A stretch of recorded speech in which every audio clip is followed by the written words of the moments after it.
वअन्किहुल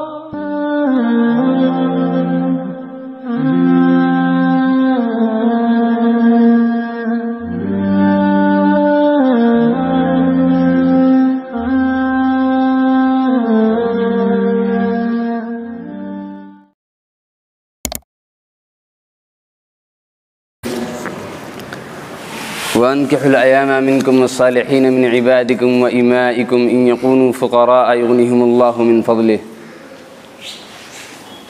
वक़ाल अन्नबिय्यु सल्लल्लाहु अलैहि वसल्लम या मअशर अश्शबाब मन इस्तताअ मिनकुमुल बाअता फ़ल्यतज़व्वज फ़इन्नहु अग़द्दु लिलबसर व अहसनु लिलफ़रज औ कमा क़ाल अलैहि सलातु वस्सलाम। महतरम बुज़ुर्गों और दोस्तों, इस्लाम एक फ़ितरी दीन है, नेचुरल दीन है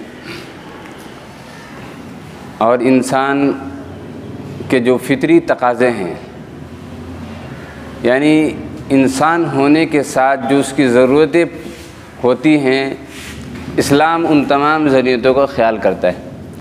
हत्ता कि जो इंसान एक उम्र में जाके ख्वाहिशात उसके अंदर जो उभरते हैं, जज्बात उभरते हैं, उन जज्बात को हलाल तरीक़े के ज़रिए से कैसे तस्कीन दिया जाए, इस्लाम ने वो भी तरीक़ा बतलाया। जहाँ चीज़ों से मना किया है शरीयत ने, वहाँ उसका बदल दिया है कि ये काम मत करो, ये करो उसके बदले में, अगर तुम्हें नफ़ा ही चाहिए तो ये कर लो। ऐसे ही मेरे मोहतरम बुज़ुर्ग दोस्तों, इंसान हमें और आपको ख़ास तौर से हमारी नस्लों को, नई नस्ल को, चाहे वो तालीम के मैदान हो, चाहे वो कारीगरी की मैदान हो, हर मैदान में इस्लाम एक तहज़ीब, एक सिविलाइजेशन, एक सकाफ़त और एक तमद्दुन और तरीक़ा देता है। जहाँ आप देख रहे हैं मुसलमानों के ख़िलाफ़ तरह तरह के प्रोपेगेंडे अपनाए जा रहे हैं, तरह तरह के मुसलमानों को बदनाम करने के या अमन व अमान का और शांति का जो माहौल मुल्क के अंदर है उसे ख़राब करने के लिए, उसको बिगाड़ने के लिए जो फ़िरक़ा परस्त तंजीमें हैं, जो मुल्क दुश्मन ताकतें हैं, वो एक एक सोचा छोड़ती हैं ताकि इस मुल्क के अंदर जो रहने वाले मुसलमान, हिंदू, सिख, ईसाई हैं, ये अमन व शांति के साथ न रह सके, बल्कि इनके अंदर बेचैनी हो, तनाव हो, इसके नतीजे में मुल्क ख़राब हो। इस्लाम अपने मुल्क से महब्बत करने का इस्लाम बोलता है हदीस के अंदर, चाहे वो हदीस भले ही कमज़ोर हो, लेकिन आप सल्लल्लाहु अलैहि वसल्लम की तरफ उस हदीस की निस्बत है कि हुब्बुल वतनी मिनल ईमान, के मुल्क से, अपने मुल्क से ये मोहब्बत ईमान का हिस्सा है। इस्लाम अपने मुल्क से वफ़ादारी सिखाता है और अल्लाह के रसूल सल्लल्लाहु अलैहि वसल्लम की जितनी भी सुन्नतें हैं और अहादीस को देखा जाए तो अपने मुल्क से और अपने मुल्क में रहने वाले बग़ैर मज़हब की तफरीक के, चाहे वो मुसलमान हो या इस्लाम के मानने वालों की इलावे की जमात हो, सब के साथ अल्लाह के रसूल सल्लल्लाहु अलैहि वसल्लम की जो तालीमात है उसके अंदर रवादारी है, भाईचारगी है, मोहब्बत है, उनसियत है। लेकिन मेरे मोहतरम बुज़ुर्ग दोस्तों, इन तमाम चीज़ों को ख़त्म करने के लिए जो मुल्क दुश्मन ताकतें हैं, नाम लेने की ज़रूरत नहीं है, वो हमारे फ़िज़ा को ख़राब करना चाहती है। मसलन अभी शोषा छोड़ा गया लौ जिहाद का, ये तो हमारे मुल्क के अंदर कानून की बालादस्ती है और कानून हमें राइट देता है, ये हक़ देता है कि कोई आदमी बालिग़ है तो अपने मंशे के मुताबिक और अपने ख़्याल के मुताबिक, अपने मन मुताबिक वो शादी कर सकता है किसी भी मज़हब में। कुछ मुसलमान नौजवानों ने, मुसलमान लोगों ने भी गैर मुस्लिम बहनों से शादियाँ की हैं, इसमें कोई किसी का इनकार नहीं, लेकिन ये किसी साजिश के तहत नहीं हुआ, बल्कि ये आपसी रज़ामंदी के तहत हुआ है। ये क्या हुआ? आपसी रज़ामंदी के तहत। वो बालिग़ है, वो अच्छे बुरे की तमीज़ जानती है और उसने देखा कि मज़हब इस्लाम एक फ़ितरी मज़हब है, एक सही मज़हब है, हक़ मज़हब है, तो उसने कबूल कर लिया। उसके लिए कोई ज़ोर ज़बरदस्ती नहीं हुई। ऐसे ही मेरे मोहतरम बुजुर्ग दोस्तों, इसको सोचा छोड़ा गया है कि मुसलमान जो गैर मुस्लिम बहनों से शादी करते हैं वो लव जिहाद करते हैं। इसके जवाब में जो फ़िरक़ा परस्त ताकतें हैं वो हमारी मुस्लिम बच्चियों को, अब हमारी माँ बहनों को, ख़ास तौर से बच्चियों को, जो बच्चियाँ जवान हैं जिन्हें आज़ाद छोड़ दिया गया है कि मखलूत तालीम हासिल करें, कॉलेजों में यूनिवर्सिटियों में जाती हैं और उनके ऊपर गार्जियन ख़ास तौर से वालिदैन और समाज के जो बड़े लोग हैं वो ध्यान नहीं देते हैं, तो उन बच्चियों को इन तंजीमों के जानिब से साजिश के तहत गैर मुस्लिमों से उनकी शादी कराई जा रही है और फिर उनको नौकरी का और पेशा का भी लालच दिया जा रहा है। ये साफ क्लियर बात है, उलमा ने इसके लिए बहुत तहकीक किया है। ये इस साल का एक रिपोर्ट है कि दिल्ली और दिल्ली के अतराफ में हमारी माँ बहनें, मुस्लिम बच्चियाँ, 500 मुस्लिम बच्चियों ने गैर मुस्लिमों से शादी किया है और ये साजिश के तहत हुआ है। इसलिए चौकन्ना होने की ज़रूरत है। और बहुत जगह से रिपोर्ट आई है, जैसे मुंबई, पुणे से, हैदराबाद से, गुजरात के कुछ इलाक़ों से, कि साजिश के तहत भोली भाली बच्चियों को बहलाकर फुसलाकर उनको नौकरी का और पेशे का बहाना दिला कर के तुम्हें अच्छी नौकरी मिलेगी, तुम्हें जॉब मिल जाएगा, इसका बहाना देकर गैर मुस्लिमों से उनकी शादी कराई गई। तो मेरे मोहतरम बुजुर्ग दोस्तों, आज पूरे मुआशरे में लोग तज़ब्ज़ुब का शिकार हैं। या तो वो बच्चियाँ जो अभी उस झांसे में नहीं आई हैं वो भी खौफ में हैं कि हम कब इस जालिमों के भेंट चढ़ जाएं, कोई ठीक नहीं है। और फिर वालिदैन भी, गार्जियन भी बहुत मुतफक्किर हैं और फ़िक्रमंद हैं कि हमारी बच्चियां कहीं उस झांसे में ना आ जाए, और चारों तरफ से इसके लिए लोग फ़िक्रमंद हैं और डरे हुए हैं और सहमे हुए हैं। और जो मुआशरे के इज़्ज़तदार लोग हैं, दीनदार लोग हैं, वो भी बेचारे फ़िक्रमंद हैं कि कहीं हमारी बच्चियों के सिलसिले में हमारे इलाके में ये सुनने को न मिले। लेकिन मेरे मोहतरम बुजुर्ग दोस्तों, सवाल ये है, और सबसे बड़ा सवाल ये है कि आखिर हमें ये दिन देखने को क्यों मिला कि नऊज़ु बिल्लाह इस्लाम की पाकीज़ा माहौल से, इस्लाम के पुरअमन माहौल से, इस्लाम का इफ़्फ़त वाला दामन को छोड़कर और ऐसी इज़्ज़त वाली ज़िंदगी को छोड़कर हमारी बच्चियाँ कुफ्र इल्हाद में और जहन्नम के गड्ढे में और गुमराही की और गंदगी में क्यों पड़ रही हैं? ये एक सवाल है। ऐसा क्यों हुआ? उनके दिलों के अंदर इस्लाम की नफ़रत कहाँ से आई और उनके दिलों के अंदर ये बात कैसे पैदा हुआ जहनों के अंदर कि नऊज़ु बिल्लाह हम इस्लाम को छोड़ दें, शरीयत को छोड़ दें और एक बहाना देकर हम क्या करें, अपने इस्लाम को और इतना पाकीज़ा माहौल को, इतना पाकीज़ा मज़हब को छोड़कर हम कुफ्र शिर्क के मज़हब को अपना लें। ये सबसे बड़ा सवाल है। ये हुआ क्यों? ये गलती कहाँ से है? तो शायद हो सकता है बहुत सारे लोगों को बुरा लगे, लेकिन इसकी असल वजह उनके वालिदैन है। कौन है इसके असल वजह? उनके वालिदैन हैं। नंबर एक वजह जो मैंने अभी आपको बतलाया कि वालिदैन इसके ज़िम्मेदार हैं। सबसे बड़ी वजह यह है कि वालिदैन ने इन बच्चियों की दीनी तालीम व तरबियत की फ़िक्र नहीं ली। दीनी तालीम व तरबियत की फ़िक्र नहीं ली, जिसका नतीजा ये हुआ मेरे मोहतरम बुजुर्ग दोस्तों कि हमारी बच्चियां हमारे हाथ से बल्कि इस्लाम की दामन से निकल गईं। दुनिया के अंदर मुसलमान के लिए इससे बड़ी कोई आफत और मुसीबत और क़यामत तो हो ही नहीं सकती है कि इस्लाम के दामन को छोड़कर नऊज़ुबिल्लाह वो मुर्तद हो जाए। इससे बड़े क्या हो सकता है? हत्ता कि अगर जो इस्लाम के दामन से निकल जाए, न उसकी जनाजा है न उसका खबरगिरी है मेरे मोहतरम बुजुर्ग दोस्तों, उसके तो हम जनाजे में भी शरीक नहीं हो सकते। जो इस्लाम के दामन से, दायरे से निकल जाए, और अगर इस्लामी हुकूमत हो तो उसके लिए सज़ा है, आप जानते हैं। बहरहाल तो नंबर एक वजह है वालिदैन इन बच्चियों की दीनी तालीम की फ़िक्र नहीं लेते।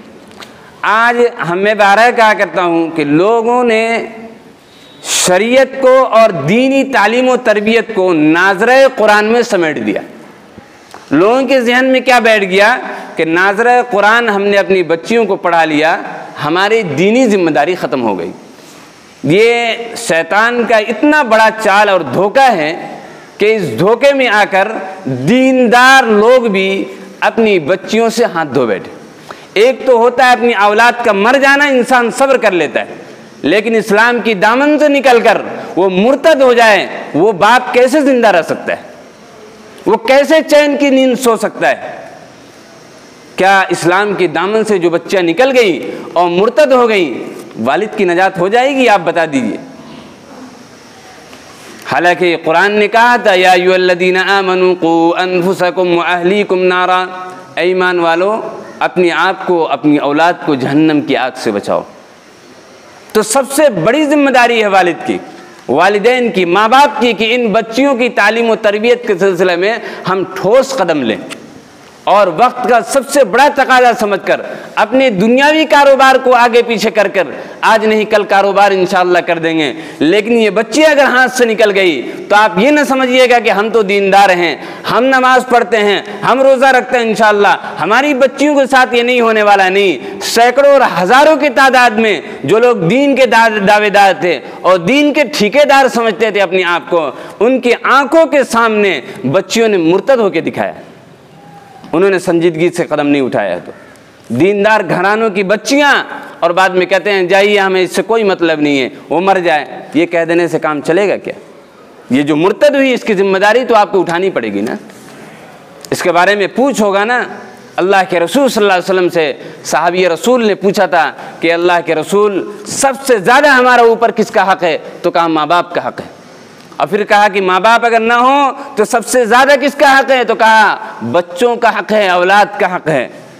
माँ बाप के बाद औलाद का हक़ होता है। जो वालिदैन, जो गार्जियन ये बात कहते हैं कि हमने कोशिश किया और अपनी बच्ची को और बच्चियों को नाज़रे कुरान पढ़ा दिया, हमारी छुट्टी हो गई, आप ये समझ लें शैतान के धोखे में पड़े हुए,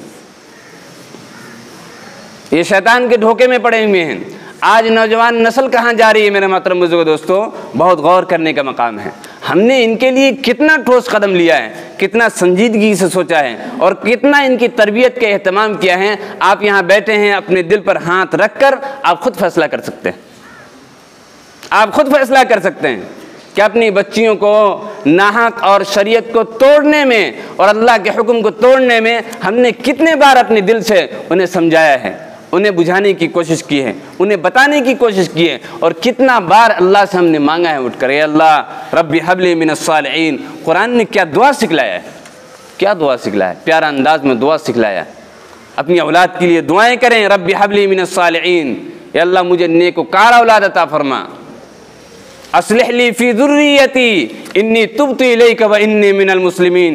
ए अल्लाह मेरी ज़ुर्रियत में इस्लाह पैदा फरमा, मेरी औलाद को नेक बना दे, मैं तौबा करने वाला हूँ और मैं मुसलमान हूँ। तो नंबर एक वजह कि वालिदैन बच्चियों की तरबियत की फ़िक्र नहीं लेते। इसमें और भी तफसीलें हैं, वक्त नहीं है, नहीं तो और तफसील बता। दूसरी वजह यह है कि बहुत ही खुशफहमी के साथ और बहुत ही खुशदिली के साथ हमने अपनी बच्चियों को कॉलेज में और कॉलेज के हॉस्टल में, यूनिवर्सिटियों में और यूनिवर्सिटियों के हॉस्टलों में मखलूत को एजुकेशन के नाम पर जो मर्द औरत, बच्चे बच्चियां एक साथ तालीम हासिल करने का जो रिवाज है, हमने बग़ैर संजीदगी के साथ हर हॉस्टल और हर कॉलेज और हर यूनिवर्सिटी का रुख कर दिया। आप अंदाज़ा लगाइए, जब उलमा ने कहा था कि को एजुकेशन मखलूत तालीम दुरुस्त नहीं है, तो ख़ुद मुसलमानों के दीनदार तबकों ने कहा था कि ये उलमा जो हैं हमारी बच्चियों को आगे नहीं बढ़ाना चाहते, हमेशा मुसलमानों को पीछे रखना चाहते, फतवा लगा दिया। और ऐसे ऐसे ताने उलमा के ऊपर पड़े। लेकिन आज यूनिवर्सिटियों में और कॉलेजों में एक साथ लड़के लड़कियों का मखलूत तालीम हासिल करने का की वजह और नतीजा जो है आपके सामने। आप जाइए और जाकर रिजल्ट देख लीजिए कि ज़नाकारी इतना आम हो गया कि उन कॉलेजों के यूनिवर्सिटियों के कोई एक भी तालिब इल्म उससे बचा नहीं। ये दूसरी वजह। तीसरी वजह कि हम अपनी बच्चियों को सोशल मीडिया का इस्तेमाल करने का बिल्कुल आज़ाद, हमने आज़ादी दे दिया है। ये तीनों अहम वजह हैं, 4 अहम वजह, जिसमें से ये तीसरा है कि हमने बच्चियों क्या कर दिया, सोशल मीडिया इस्तेमाल करने का। और वह आज तो माशाअल्लाह ऑनलाइन तालीम एजुकेशन के बहाने हमने इतनी आज़ादी दे दी कि फिर मोबाइल की भी खबर नहीं लेते कि हमारा बच्चा क्या कर रहा है मोबाइल में, बच्ची क्या कर रही है मोबाइल से, वो हर काम कर रही है और आपको उसको नज़रअंदाज कर रहे हैं। लेकिन जब कोई नाजायज़ कदम उठा देती है फिर आप रोते हैं, तो उस वक्त रोने का कोई फ़ायदा नहीं है। तो सोशल मीडिया का इस्तेमाल हमने ये सोचा है कि ये उनका हक़ है। इसके अंदर जो गंदगियाँ आ रही हैं, इसके अंदर जो गंदी क्लिप्स आ रही हैं मेरे मोहतरम बुजुर्ग दोस्तों, इससे उनका मिजाज गंदा हो रहा है, इनके ख्वाहिशात उभर रही हैं और ख्वाहिशात भड़क रही हैं और फिर ये गुमराही और जिना तक कदम उठा रहे हैं। और चौथी वजह कि अपनी औलाद का, ख़ास तौर से बच्चियों का वक्त पर निकाह न करना। अपनी बच्चे और बच्चियों का वक्त पर निकाह न करना। मैंने जो आयत तिलावत की, जो हदीस आपको बताया कि इंसान को अल्लाह रब्बुल इज़्ज़त ने एक उम्र में ख्वाहिशात का जज्बा दिया है, उन ख्वाहिशात को पूरा करने के लिए वक्त से अल्लाह ने और नबी ने कहा कि निकाह करो। आप उसके जज्बात को रोकते हैं और शादियों के रसूमात को इतना लंबा चौड़ा कर दिया है कि शादी के लिए कोई गरीब इंसान सोच नहीं सकता। गरीब की बच्ची शादी के लिए सोच नहीं सकती है, जिसके लिए ये नाजायज़ कदम उठा ले रही है। अपनी ख्वाहिशात तो पूरी करनी है, तो उन ख्वाहिशात को पूरा करने के लिए ये नाजायज़ कदम उठाती हैं। तो मेरे मोहतरम बुजुर्ग दोस्तों, हालांकि इस्लाम ने निकाह का एक मुतय्यन उम्र रख दिया कि उस उम्र में शादी के साथ निकाह कर लो, और क्या मुसलमानों ने ये सोच लिया कि निकाह करने के बाद तालीम नहीं होती। अजीब अजीब बहाने हैं, ये घर नहीं बना, कारोबार नहीं है, आपके घर में एक आदमी का इजाफा हो जाएगा तो क्या आप फ़कीर हो जाएंगे, भिखारी हो जाएंगे। हालांकि अल्लाह के रसूल सल्लल्लाहु अलैहि वसल्लम ने इरशाद फरमाया कि शादी करो, शादी से घरों के अंदर बरकत आती है। कुरान ने कहा वानकिहुल अयामा मिनकुम वस्सालिहीन मिन इबादिकुम व इमाइकुम, तुम में जो जवान गुलाम हैं, मर्द औरत हैं, बच्चे बच्चियां हैं, वो शादी करो। अल्लाह रब्बुल इज़्ज़त के ज़रिए से तुम्हारे माशरे को क्या कर देगा, पाक कर देगा। और इन यकूनु फुक़रा युग़निहिमुल्लाहु मिन फ़ज़लिह, अगर तुम गरीब हो, फ़कीर हो, तंगदस्त हो, तो अल्लाह तुम्हें गनी बना देगा, अल्लाह तुम्हें गनी बना देगा। इन बातों पर संजीदगी के साथ ध्यान देना है और सोचना है, और हमें इस पर नज़र रखनी है। और इस बारे में जो फ़िक्रमंद हज़रात हैं, जो उलमा हैं, उनकी खिदमत हमें लेनी है और इसके बारे में फ़िक्र करना है।